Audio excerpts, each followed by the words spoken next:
우리가 에베소 3장과 에베소 4장 4절을 읽었지만 이 4장의 내용에 보면 지금 우리가 하나된 몸으로 부르심의 소망 가운데 하나님 앞에 모든 것이 하나로 부르심을 받았다는 이야기가 나옵니다. 다시 말하면 성령의 역사는 반드시 공동체적으로 역사한다는 사실이죠. 오늘 본과는 조금 좀 떨어진 얘기지만 그래서 저희가 새벽에 얘기했던 요새 주일날 새벽기도 자꾸 줄어드는데 여러분 좀 나와서 좋은 말씀 좀 들으셔요. 주일날 제가 새벽에 얘기했던 그 은사에 대한 이야기가 결국 모든 은사는 제가 시간이 없어서 다 설명 못했지만 결국 교회와 공동체의 유를 위하여 사용되지 않으면 그 은사는 잘못된 것이라는 사실을 보여주고 있는 겁니다. 여러분 그 미국의 경제학자 중에 한 사람이 이런 이야기를 했어요. 제가 이름이 잘 기억이 안 나네요. 그분이 뭐든지 먹는 것은 한정되어 있다는 거죠. 돈도 한정되어 있다는 거예요. 그러니까 한 사람이, 볼륨 조금만 줄일까요? 한 사람이 10개의 우리가 한정된 것을 가지고 한 사람이 5개를 가지고 가면 나머지 사람들은 나머지 5개를 가지고 나눠 살 수밖에 없다라는 거죠. 그러니까 지금 돈도 마찬가지라는 거예요. 돈도 무제한으로 있는 게 아니라 한정된 거잖아요. 그러니까 부자가 돈을 100만 원밖에 없는데 거기서 50만 원을 가져가면 나머지 50만 원을 가지고 나눠 써야 하는 거죠. 다른 사람들은. 그러니까 이 모든 경제적인 것이든지 우리가 사회적인 것이든지 결국은 우리가 한 사람이 많은 것을 가지면 한 사람은 양보를 하든지 희생을 하든지 둘 중에 하나가 됩니다. 그럼 누가 희생하고 누가 양보해야 되죠? 성경대로 하면 세상 법칙으로 하면 많은 것을 가진 사람이 양보를 해야 돼요. 그렇죠? 5개 가진 사람이 2개 정도 내놓고 100만 원에서 50만 원 가져간 사람이 20만 원 정도 내놔야 그게 정상입니다. 세상적으로 보면 그래요. 근데 하나님의 법칙은 그렇지 않습니다. 성경은 그 50만 원을 나눠서 10만 원씩 나눠 가진 사람 보고 네가 5만 원을 내라 이렇게 이야기를 하십니다. 속이 터지지요. 난 10만 원밖에 없는데 거기다 또 5만 원까지 내래. 근데 그렇게 없는 가운데서 내가 희생하고 헌신하고 양보하는 것이 성령의 은혜라는 거예요. 그리고 그 나머지를 드리고 하나님 앞에 맡기고 사는 것이 그게 뭐예요? 성령의 역사라는 겁니다. 여러분, 의인은 믿음으로 말미암아 산지라는 그 말이 바로 거기서 나온 거죠. 오늘 우리 새가족부 환영잔치를 했어요. 여러분, 그 새가족부 환영잔치를 위해서 준비하느라고 우리 새가족부 교사들이 거의 20명 가까이 되는 분들이 어제부터 와서 음식 만들고 추리하고 굉장히 많은 시간을 소모했습니다. 여러분, 경제적으로 그게 굉장히 낭비예요. 그렇죠? 왜냐하면 그 시간 안 들이고 내가 한 사람을 데려가서 새가족의 교사 숫자보다 적었으니까 가서 그냥 밥을 한 그릇 좋은 한정식집 가서 밥 한 끼를 사주는 것이 경제적으로 훨씬 더 효과적입니다. 그렇죠? 왜냐하면 거기 새가족부 일하시는 모든 분들이 시간당 그 정도 돈은 받아야 될 만큼 고급 인력들이 많으니까 내가 시간을 몇 시간을 내서 그 새가족부에서 봉사하는 것보다 차라리 한 사람을 데려가서 밥 사주거나 레스토랑 데려가서 그냥 스테이크 하나 사주는 것이 훨씬 더 시간도 절약되고 돈도 세이브가 되는 겁니다. 근데 왜 우리가 전날부터 모여가지고 뭐 그냥 식탁보를 깔고 갖다 붙이고 그 수십 명이 뭐냐 몇 시간을 고생하고 또 오늘 음식도 해갖고 다 나눠주면서 이렇게 대접을 할까요? 거기에는 눈에 보이지 않는 뭐가 들어있어요? 헌신과 희생이 그 사람의 영혼을 변화시키기 때문입니다. 여러분, 효율적이고 합리적인 것은 절대로 영혼을 변화시키지 못합니다. 그러니까 너무 합리적인 걸 좋아하시면 안 돼요. 저도 합리적인 사람이고 상식적인 거 되게 좋아하는 사람인데 합리적인 것이 너무 현실적으로 가면 절대로 영혼을 살리지 못합니다. 영혼을 살리는 것은 결국 손해보고 희생하고 비능률적인 사람들이 이 세상을 움직이고 살립니다. 그래서 가끔 그런 얘기를 하는 사람도 있어요. 내가 우리 친구 목사님들하고 얘기를 할 때 나 설교보다 신방이 더 중요하다고 생각을 한다 그러면 야, 토요일날 그렇게 신방 가는 사람이 어디냐, 목사가. 그렇게 얘기를 하는 분들이 있어요. 그분의 말씀도 맞습니다. 근데 여러분, 설교를 잘해서 500명이 모이는 주일날 예배가 더 중요하지 한 명한테 신방하는 게 더 중요하냐? 영혼으로 따져도 그건 뭐냐면 효율성입니다. 그렇죠? 제가 한 명을 위해서 토요일 날 신방 가는 것은 효율성이 아니라 그 사람을 사랑하는 마음이에요. 그러면 그 한 사람 때문에 500명을 희생하는 것이 옳으냐? 그럼 제가 토요일 날 가지 말아야 되잖아요. 설교 좀 열심히 하는 게 낫죠? 하나님은 어느 걸 원하실까요? 제일 중요한 건 내가 희생하면 돼요. 토요일 날 밤새면 돼요, 제가. 그렇죠? 간단합니다, 여러분. 복잡하게 생각하실 필요 없어요. 그게 하나님이 말하는 그 가장 좋은 효율성입니다. 여러분, 그 민주주의 사회나 자본주의 사회나 이런 현대 사회에서는 항상 다수결의 원칙, 대를 위해서 소를 희생하라 이런 얘기 많이 해요. 성경은 절대로 그렇게 얘기하지 않습니다. 성경은 소를 위해서 대를 희생하라고 말씀하세요. 여러분, 예수님이 대예요? 우리가 대예요? 우리 억만 명을 바꿔도 예수님하고 바꿀 수 있나요? 못 바꿔요. 근데 우리 같은 죄인들을 위해서 예수님이 죽으셨잖아요. 그러니 성경의 법칙은 소를 위하여 대를 희생하는 겁니다. 되게 불합리하고 비현실적이고 엄청 손해보는 것 같은데 그래야 이 세상이 바뀌기 때문입니다. 여러분, 많은 것을 가지고 능력 있는 사람들, 그리고 높은 자리에 있는 사람들이, 그 사람들이 희생을 해야 사회가 바뀌고 국가가 바뀌고 교회가 바뀝니다. 여러분, 그래서 장로님들이 이렇게 성가대 쓰시고 오늘 서빙하시고 봉사하시는 거예요. 그래서 우리 권사님들이 제일 많이 부엌일 하시고 신방하시고 전화하시고 그런 거예요. 그분들이 남보다 한가해서 절대로 그렇지 않습니다. 제가 요새 여전사님 이제 새로 뽑으려고 고민하다가 이력서를 보는데 이렇게 싹 우리 교육자들 마음속에 잘 안 들어와요. 고민하다가 여전사님 대신 권사님들을 훈련시켜서 신방 권사님을 시키고 그냥 매일 모시고 다니까 고민도 했었습니다. 근데 이렇게 몇 면을 쭉 보니까 우리 권사님들이 다 직장 다녀, 아니면 몸이 약해, 뭐 다 그런 핑계들이 있어요, 변명들이. 근데 그분들이 그런 핑계와 변명을 되게 내가 보니까 나 따라다니다가 죽겠어. 저는 체력이 좋아서 안 지치거든요, 잘. 그러니까 저 한 일주일 따라다니면 다 몸살 나게 생겼더라고요. 그래서 제가 농담 삼아 말하고 말았는데, 근데 제 꿈이기도 합니다. 아직도 제가 기도 제목을 갖고 있어요. 우리 권사님들 중에 그런 좀 여전사님의 마인드를 가지고 성도를 돌아볼 분들이 있으면 함께 같이 신방하는 게 제 소원이기도 합니다. 그런데 중요한 거는 그분들이 여러분 좋은 직장과 좋은 직업을 가지고 그것을 포기하고 만약 신방을 택한다. 그럼 뭐 저는 너무나 신나겠지만 엄청난 희생이잖아요. 근데 어느 순간에 때가 되면 그 희생도 우리가 필요하다는 겁니다. 뭐 당장 하라는 건 아닙니다. 지금 우리 교회가 뭐 그렇게 필요한 건 아니니까. 근데 우리가 뭐가 더 중요하냐고 얘기할 때 하나님의 기준은 많은 것, 큰 것이 아니라 생명입니다. 이해가 되세요? 교회는 뭐가 중요하냐 그러면 무조건 생명이 중요한 거예요. 거기는 대도 필요 없고 소도 필요 없고 말도 필요 없습니다. 그냥 다 그냥 거기다 맞추면 되는 거예요. 근데 우리가 자꾸 이 세상의 가치관에 우리를 물들다가 무엇이 정말 중요한지를 놓칠 때가 많은 거죠. 이거를 내가 손해보면 엄청난 손해인데, 내가 이거를 손해보면 엄청난 희생인데, 바보 같은 짓인데, 여러분들 그 바보가 세상을 구원하는 거거든요. 하나님의 아들이 내려와가지고 죽는 이런 바보가 어디 있어요? 말 한마디면 다 죄인이 의인 될 수 있고, 말 한마디면 이 세상을 다 바꿀 수 있는데, 예수님의 말 한마디면 싹 다 사람을 바꿀 수가 있는 능력이 있는 분인데 왜 바보같이 내려와가지고 예수님이 30년 동안이나 사람으로 살고 3년 동안 공생하다가 또 십자가에 죽는 그런 바보가 세상에 어디 있어요? 근데 그 바보 예수님이 이 세상을 바꿔 놓으셨다라는 거예요. 여러분, 우리 교회를 바꾸는 분은 누군지 아세요? 결국 바보가 우리 교회를 바꿀 수가 있습니다. 담임 목사의 능력으로 교회가 바뀌지 않습니다. 여러분, 바보같이 사는 성도들이 하나씩 하나씩 늘어날 때 그 교회의 변화와 능력이 일어납니다.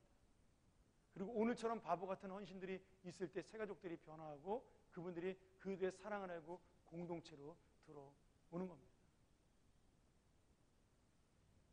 돈을 잘 버는 사람이 한번 생각해 보세요. 시간당 내가 한 번 일하면 한 20만 원, 30만 원 번다.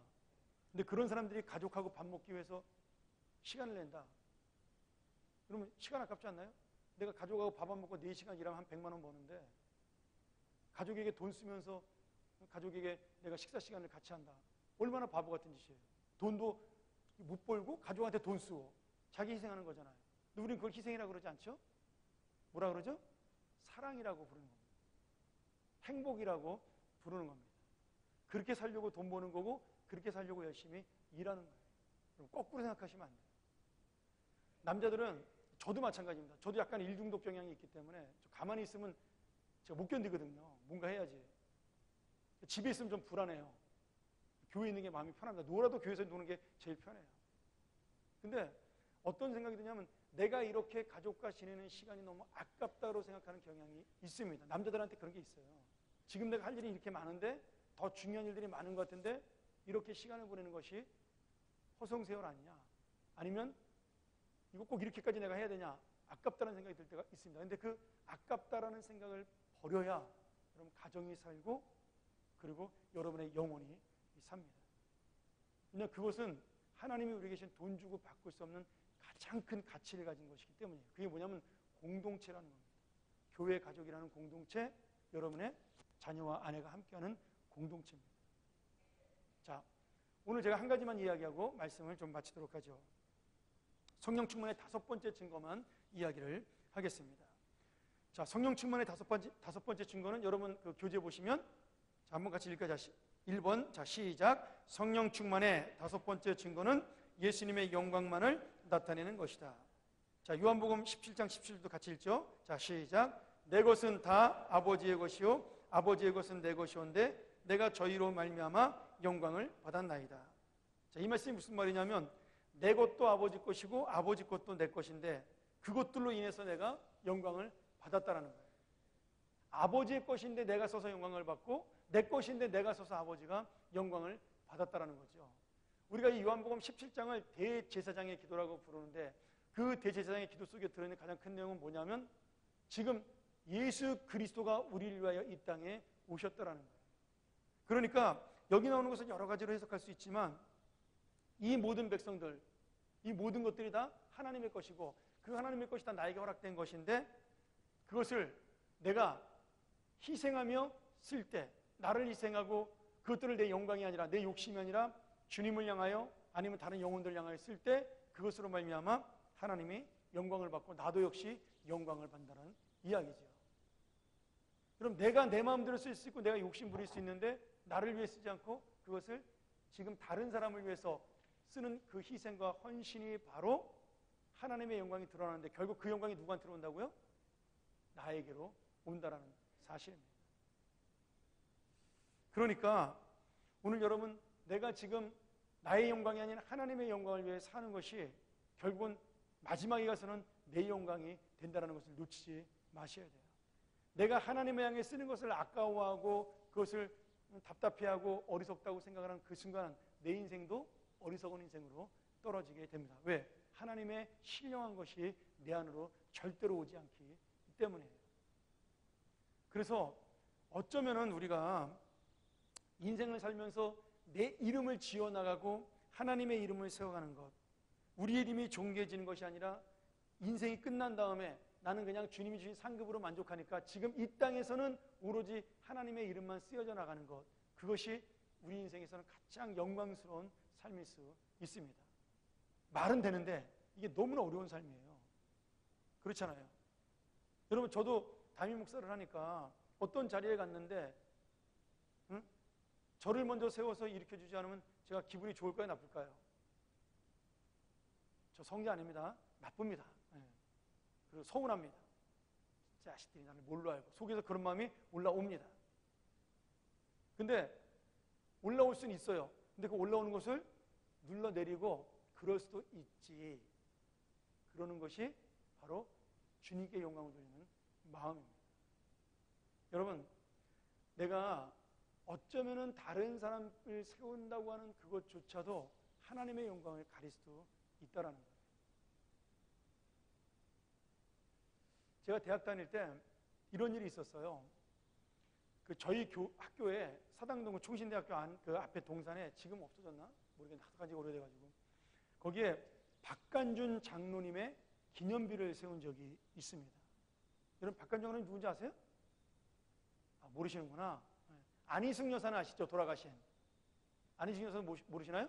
죽으면 죽으리라, 죽으면 살리라 그 책 쓰신 분인데, 그 일제시대 때 신자참배를 반대하고 일본 국회의사당에 가가지고 하나님의 심판이 담긴 두루마기를 던져서 일본 국회의원들에게 하나님의 심판을 선포했던, 너희들이 하나님의 말씀을 듣지 않냐고 이렇게 살아가면 하나님의 불벼락을 맞는다라고 그 원자폭탄이 터질 것을 예언한 그 두루마리를 던져가지고 잡혀서 감옥에 갔던 분이 안희숙 여사예요.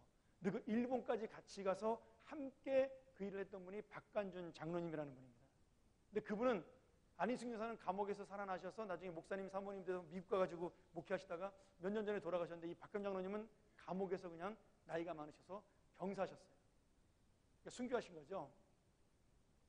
근데 우리 역사에 가장 중요한 인물 중에 하나로 많은 사람들이 손양원 목사, 주기철 목사님을 이야기하지만 박간준 장로님은 몰라요. 그래서 우리 그 사당동 이사회에서 했던가 총회에서 했던가 학교에다가 저쪽 양지 대학원 쪽에는 소래교회를 세워서 우리가 첫 번째 교회를 기념하고, 사당동에는 박간준 장로님의 기념비를 세우자고 결정을 내렸습니다. 그러니까 신학교 내에 최초로 사람의 이름이 생긴 비석이 들어오게 된 거죠. 그리고 그걸 세웠어요. 근데 저희 학생들 사이에서는 말은 안 했지만 그 부담들이 있었습니다.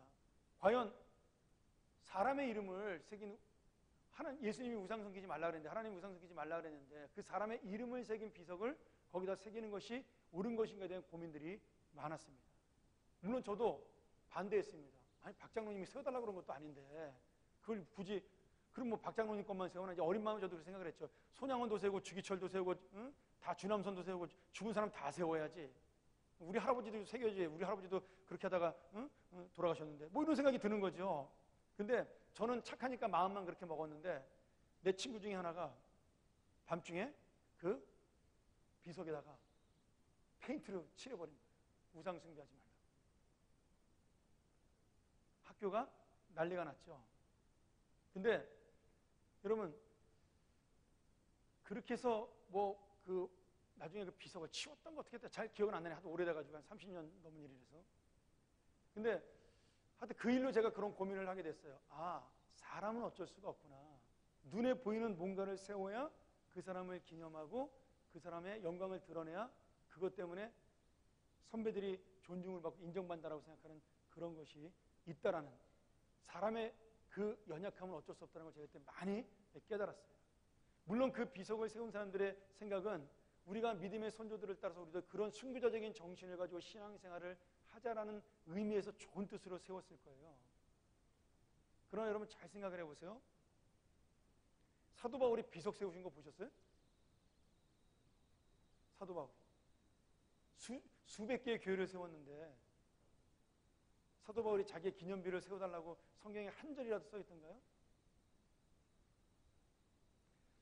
지난번 우리 이진영 장로님이 스위스 그 세미나 가셨다가 칼빈의 묘지에 가셨다 그러더라고요. 저는 칼빈의 묘지에 칼빈을 찾을 수 있게 돼 있던가요? 아마 안내자가 없었으면 못 찾았겠죠. 왜요? 비석 묘지에 칼빈의 이름이 없습니다. 왜냐하면 일부러 유언을 남겼어요. 내 무덤은 비석을 세우지 말라고. 자기는 죄인이기 때문에 이름을 세울 수가 없다라는 거죠. 하나님밖에는 드러날 게 없다라는 거죠. 만약에 손양원 목사님이나 순교하신 주기철 목사님이 살아계시다면 자기의 비석을 세우는 것을 좋아하실까요? 싫어하실까요? 네, 저는 분명히 100% 확신합니다. 그분들은 싫어하십니다.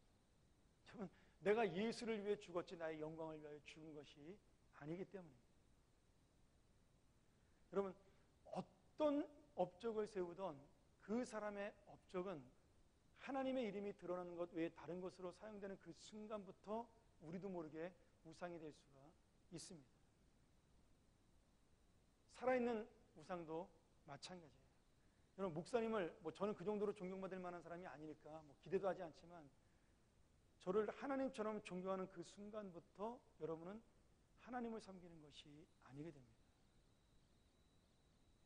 제가 예전에 그 감리교 아주 유명한 목사님이 저희 동네에 신방을 오셨나 봐요. 저희 집 동네 마당에 큰 프랜카드로 축 김모모 목사님 신방 이렇게 해가지고 동네 앞에다 프랜카드를 붙여놓으셨더라고요. 근데 그걸 보는 순간 내가 아찔하더라고요. 여러분, 그 교회는 더 이상 하나님을 섬기는 교회가 아닌 겁니다. 물론 그분은 목사님 너무나 사랑하고 그러니까 그렇게 세웠겠지만, 그 새긴 걸 보고 만약 그 목사님이 그럴 리는 없겠죠. 좋아하시지 않았겠죠. 쑥스러워하고 부끄러워 빨리 치우라 그러셨겠죠. 그렇게 했으리라고 믿습니다. 근데 만약에 역시 나를 알아줘 이렇게 생각하는 그 순간에 그 교회는 더 이상 하나님의 교회는 아닌 거죠. 여러분, 국가도 마찬가지입니다. 우리가 사회도 마찬가지고 교회도 마찬가지예요. 교회의 주인이 목사님이 아니고 성도가 아니고 하나님이듯이 여러분, 국가의 주인도 나라의 위정자들이 아닙니다. 우리나라 헌법 1장 2조에 보면 모든 국가의 주권은 누구한테 있다고 그랬죠? 국민에게 있다고 되어 있습니다. 국가의 주인은 사실은 하나님이지만 그 문서상에 눈에 띄는 것은 주인입니다. 그러니까 실제로 지금 우리가 월급을 주는, 우리의 세금으로 월급을 받는 국회의원이든 장관이든 대통령이든 사실은 다 우리의 일꾼이에요. 내가 그들을 부리는 사람입니다. 그러면 그게 법적으로 맞나요? 틀리나요? 그게 헌법이 말하는 규칙입니다. 근데 우리는 어느 순간에 그 옛날식 사고방식 있잖아요. 봉건주적 사고방식이라고 그러는데, 나라님이라는 말을 써요. 여러분, 대통령 나라님 아닙니다. 대통령이 나라님이면 목사님도 주의 사자님이 되는 거죠. 여러분, 목사도 더 이상 주의 사자는 아니에요. 저는 사자가 아닙니다. 여러분이 여호와 늑대가 아니듯이 저도 사자가 아닙니다. 그냥 다 같은 주님의 양인 거예요. 그래서 그런 식으로 리더가 생각을 하게 되면 그 리더조차도 내가 국가의 주인이라고 생각을 하게 되고 국민들이 주인을 그렇게 만들어 있을 수가 있습니다. 여러분, 교회도 그래서 정신을 차려야 되는 거예요. 오늘 목사님이 교회의 주인이라고 느끼게 만드는 것은 저의 교만함도 있겠지만 여러분의 무지함도 있는 겁니다. 그래서 오늘 이 성령께서 우리에게 주시는 내가 너희와 함께 있다는 증거, 이 충만한 증거는 결국 무엇이냐? 지금 내 영광이 아닌 하나님의 영광만 드러나게 되는 것이다라는 거예요. 이것이 가장 중요한 성령 충만의 증거 중에 하나입니다. 예전에 국민일보에, 제가 미국에 있을 때인데 국민일보를 보다가 광고를 보게 됐어요. 그 광고에 뭐라고 써 있었냐면 교회와 교육관을 건축할 예정입니다. 예산이 얼마 있습니다. 그리고 그건 뭐라 써냐면 만약에 교육관을 세우는데, 교회를 세우는데 헌금을 얼마 이상 하면 본당 입구에 이름을 새겨드리겠습니다. 얼마를 하시면 교육관의 이름을 새겨드리겠습니다. 그렇게 광고가 났었습니다. 그래서 내가 이제 한국도 미국식이 되나 보다 그렇게 생각했어요. 여러분, 미국은 예전에 그래, 지금은 안 그런 것 같은데 예전에는요, 큰 교회를 세우면 벽돌에 헌금 낸 사람의 이름을 적어놓습니다. 마이클 더블 스미스 뭐 이런 식으로. 그리고 헌금을 10,000불 이상 한 사람은 벽돌이 2배로 큽니다. 10만 불 이상 한 사람은 벽돌이 얼굴만 하고요, 100만 불 이상 한 사람은 이따만한 판에다가 이름을 새겨줍니다. 혹시 LA에 관광 갔다 오신 분 있나요? LA. 거기 로버트 슐러, 지금은 이제 그 파산해가지고 카톨릭으로 넘어갔는데, 그 크리스탈 처치라는 수종교회 가면 그렇게 돼 있죠. 벽면에 사람 이름으로 잔뜩 써 있고 바닥에 큰 돌멩이에 헌금 낸 사람의 명단이 쭉 써 있었습니다. 제가 거기를 우리 집사람하고 2002년도에 그 안식년으로 거기 교회 탐방 갔을 때 제가 그걸 보면서 그 생각이 들었어요. 이 교회는 하나님의 교회는 아닌 것 같다. 아무리 목사님이 훌륭해도 이건 아닌 것 같다는 생각을 했었습니다. 그랬더니 그 교회가 몇 년 전에 파산해서 지금 부도가 났잖아요. 교회가 문 닫았어요. 아직은 세를 얻어서 하고 있지만 제 생각에는 오래 가지 못할 것 같습니다. 처음에 5,000명, 10,000명 이렇게 모여서 하나님의 영광을 드러내는 교회였지만 결국은 사람의 생각과 사람의 마음과 그 다음에 사람을 세우려는 그런 움직임이 생길 때 그 교회는 더 이상 하나님이 함께하는 교회가 되지 못하는 거죠. 이태리의 그 성 베드로 대성당에 가면 로마에 그 성당에 저는 안 가봐서 모르는데 우리 친구가 그 얘기하더라고요. 야, 갔더니 거기에 쭉 옆으로 관이 있대요. 가신 분 있나요? 관이. 그리고 그 관이 베드로부터 시작해가지고 역대 교황들의 시신이 거기에 이렇게 박제가 돼가지고 쭉 이렇게 있다는 거죠. 그래서 자기가 나는 교회 보러 갔는데 죽은 시체 보고 왔어? 그러더라고요. 여러분, 예배 드리러 가는 교회에 죽은 시신을 모셔놓는 이유는 무엇일까요? 결국 그 교회에 가서 누구를 만나는 거예요? 눈에 보이지 않는 주님을 만나는 것이 아니라 눈에 보이는 죽은 시체를 만나는 겁니다. 제가 뉴욕에 갔을 때 뉴욕의 세인트 존 성당이라는 지금도 짓고 있어요. 200년 동안 짓고 아직도 완성을 못 해가지고 돈이 없어가지고 맨날 거기서 그 헌금 받아가지고 지금도 하나씩 하나씩 짓고 있는 교회가 있습니다. 2027년도가 완성된다고 그런 것 같아요. 근데 그 교회도 갔더니 저는 엄청 무섭더라고요. 이쪽 구석으로 크게 돼가지고 꼼꼼한데 천장이 우리 교회 한 1.5배쯤 돼요. 그러니까 조명도 흐리게 해가지고 엄청 무서워요. 컴컴해가지고 예배당 들어가는 게 아니라 무슨 공동묘지 들어가는 분위기인데 그 옆에 관이 이렇게 쫙 있습니다. 그 교회를 처음부터 담임했던 주교들의 간이 신부들의 간을 쭉 해놓은 거예요. 아유, 교회에서 귀신 나오겠더라고요. 그리고 그런 것들이 왜 우리가 생겨날까요? 우리의 마음속에 우리도 모르게 그 사람들의 공로와 그 사람들의 희생과 그 사람들의 어떤 업적들을 세우려는 마음이 그 사람들뿐 아니라 우리한테도 있기 때문입니다. 그리고 그렇게 해야 다음에 나도 그런 대접을 받는다라고 생각을 하는 거죠. 저는 모르겠어요. 제가 너무 이걸 극단적으로 나쁘게 생각하는지 모르겠지만 여러분, 교인들이 교회에 오는 것은 시체를 보러 오는 것이 아니라 주님을 보러 오는 것이죠.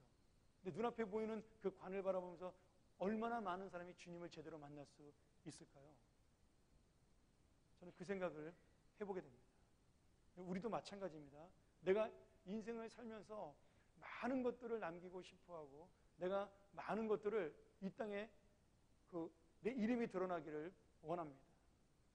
그러나 실제로 여러분이 죽고 난 다음에 예를 들어서 무슨 내가 교회를 건축했는데 그 교회 그 교육관 이름이 내가 헌금을 내가지고 황석형 홀 이렇게 졌다고 쳐보세요.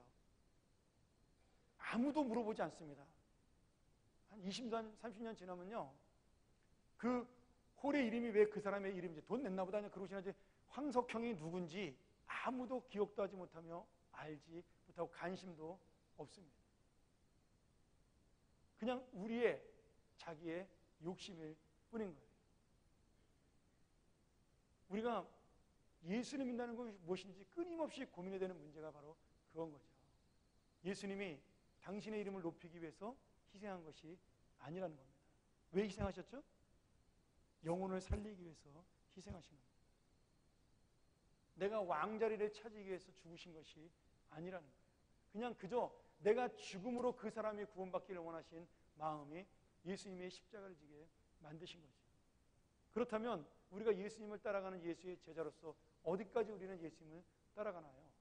끝까지 같이 가는 거잖아요. 그러면 예수님이 가신 대로 우리도 가는 거죠. 이렇게 제가 다음 주쯤에 한번 말씀드리겠지만 이제 시간이 많이 갔으니까 그 캐토릭에서는 이상한 거 많이 생겨요. 예수님이 십자가 질 때 입었던 옷, 잔, 이런 거 그건지 진짜인지도 알지도 못해. 다 그냥 만들어낸 것 같은데 제가 다음 주에 롱기누스의 창이라는 게 있습니다. 예수님이 십자가를 돌아왔을 때 옆구리 찌른 창이 그건 진짜예요. 그건 진짜인데 남아있어요. 제가 다음 주에 한번 설명을 드릴게요. 오늘 시간 너무 많이 가고 재밌습니다. 그 얘기가. 근데 그런 것들을 남겨서 거기에 무슨 영광과 능력이 있다라고 믿어요. 여러분 정말로 혈류병 걸린 여자가 예수님의 옷자락을 가지고 만졌어요. 그 났어요. 여러분 그러면 옷 때문에 난 겁니까? 아니죠. 뭐 때문에 난 거예요? 믿음으로 난 겁니다. 믿음으로. 옷이 아니에요. 근데 우리는 자꾸 눈에 보이는 것에 믿음은 안 보이니까 집중을 하는 거죠. 여러분 절대로 저한테 기도받으러 와서 아픈 게 낫거나 회복되거든 목사님 때문에 났다는 말 절대 하시면 안 됩니다. 여러분의 믿음 때문에 난 거예요. 여러분의 믿음으로 일어서신 겁니다. 저는 뭐예요? 그냥 그 옷자락처럼 통로로 쓰인 거예요. 그 믿음의 눈에 보이는 통로로. 그 이상도 이하도 아닌 겁니다. 그러니까 우리가 예수를 믿는다는 것이 무엇이냐를 끊임없이 고민할 때마다 결국 나는 죽고 누가 사는 거라고요? 예수가 사는 거죠. 나는 죽고 성령이 내 안에서 움직이는 겁니다. 결국 내 이름은 사라지고 하나님의 이름만 남는 거죠. 저는 우리 교회가 그런 교회가 됐으면 좋겠어요. 그 교회 담임 목사님 이름 몰라. 중고등부들이나 유성부들 제 이름 잘 모르잖아요. 여러분도 그랬으면 좋겠어요. 근데 그게 굉장히 좋은 교회. 하나님의 사랑이 있는 교회야. 장로님의 이름도 모르고 목사님의 이름도 모르고 아무의 이름 잘 몰라. 새신자가 왔는데 관심도 없어. 근데 뭐만 있어요? 예수님의 사랑은 그 교회에 있어요. 공동체의 그 관심은 있어요. 예수의 은혜는 있어요. 그럼 그것으로 그 교회는 끝나는 겁니다. 그것이 가장 완전한 교회고 완벽한 교회죠. 제가 그런 교회를 꿈꾸고 여러분도 함께 그런 교회를 꿈꿔야 우리 교회는 진정한 하나님의 나라로 갈 수가 있습니다. 여러분 똑같습니다. 내가 자식을 키우는 것은 그 자식에게 뭔가 늙어서 대가를 바라고 키우는 것이 아닌 거잖아요. 대가를 바라고 키우는 저는 생활비는 받을 건데 정해놨습니다. 얼마 지금 달라고. 그러나 안 줘도 그만이지 뭐 제가 어떻게 뺏겠어요 그거를. 그럼 우리가 자식을 키우는 것은 대가를 바라고 키우는 것이 아니라 그냥 이쁘고 사랑스러워서 믿음으로 희생으로 키우는 겁니다. 그 아이가 나한테 어떤 대가를 치르지 않아도 그냥 그 아이가 잘 자라면 만족하는 것이죠. 그럼 그게 누구의 마음일까요? 부모의 마음이지만 하나님의 마음이고 또 우리가 다른 성도를 바라보는 마음이고 하나님의 교회를 바라보는 마음이어야 되는 겁니다. 근데 자식도 서운해요. 내가 분명 마음은 알아. 그렇게 키우면 안 되는 건 마음은 아는데 어버이날 남의 집 자식은 전부 다 꽃 따라주고 용돈 갖고 오는데 우리 집 자식은 전화 한 통 안 해요. 열 받죠. 대가는 안 바라는데 열은 받잖아요. 그렇죠? 그게 인간의 마음입니다. 근데 그 인간의 마음을 다시 한번 다잡아서 그냥 건강하게 사는 것만으로 감사하다. 야, 나한테 손 안 벌리고 사는 것만도 감사하다. 지들끼리 안 싸우고 사는 것도 감사하다. 그것이 부모의 마음으로 올라가야 돼요. 하나님이 우리를 바라보는 마음도 마찬가지예요. 하나님이 우리한테 뭔가 바라고 우리를 구원하신 게 아니에요. 하나님은 완전하신 분인데 우리한테 바랄 게 뭐가 있겠어요. 근데 하나님이 바라는 게 딱 하나 뭐가 있냐면 그 마음을 아는 겁니다. 그 마음을 아는 거예요. 우리 엄마가 살았을 때 진짜 좋은 엄마였어요. 난 몰랐는데 이제 보니까 우리 엄마 성자 천사였어.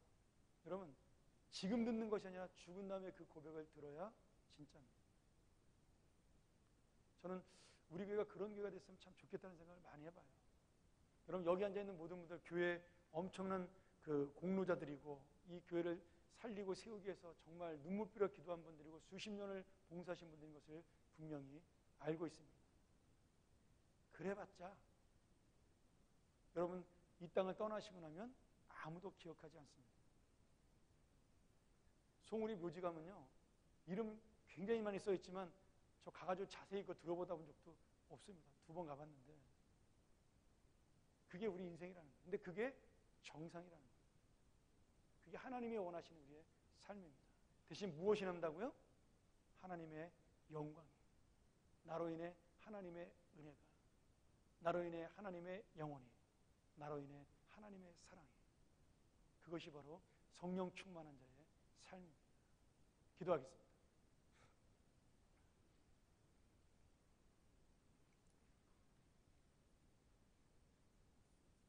하나님 아버지, 오늘 우리가 이 오후에 다시 한번 주님의 말씀을 가지고 우리의 심령 속에 도전을 던집니다. 하나님, 내가 날마다 성령 충만한 사람으로 살고 싶습니다. 그런데 가장 이 놀라운 성령 충고의 증거인 하나님의 영광만이 드러나는 것, 이것이 참 어렵습니다. 하나님의 영광 드러나는 건 너무나 당연한 건데 내 영광도 조금은 같이 드러나고 싶습니다. 내 이름도 같이 날리고 싶고 누가 날 좀 알아줬으면 좋겠습니다. 주님, 이기게 하여 주옵소서. 하나님의 영광 위에 다른 것을 찾으려는 마음, 내 공로를 조금이라도 인정받고 싶어하는 마음, 이 모든 것들과 싸워 이길 수 있도록 우리의 마음을 다잡아 주시옵소서.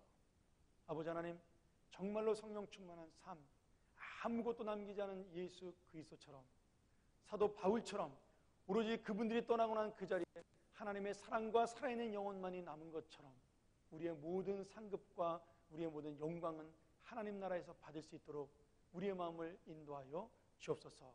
한 주간 동안 이 마음을 놓치지 않고 살아갈 수 있도록 인도하여 주옵소서.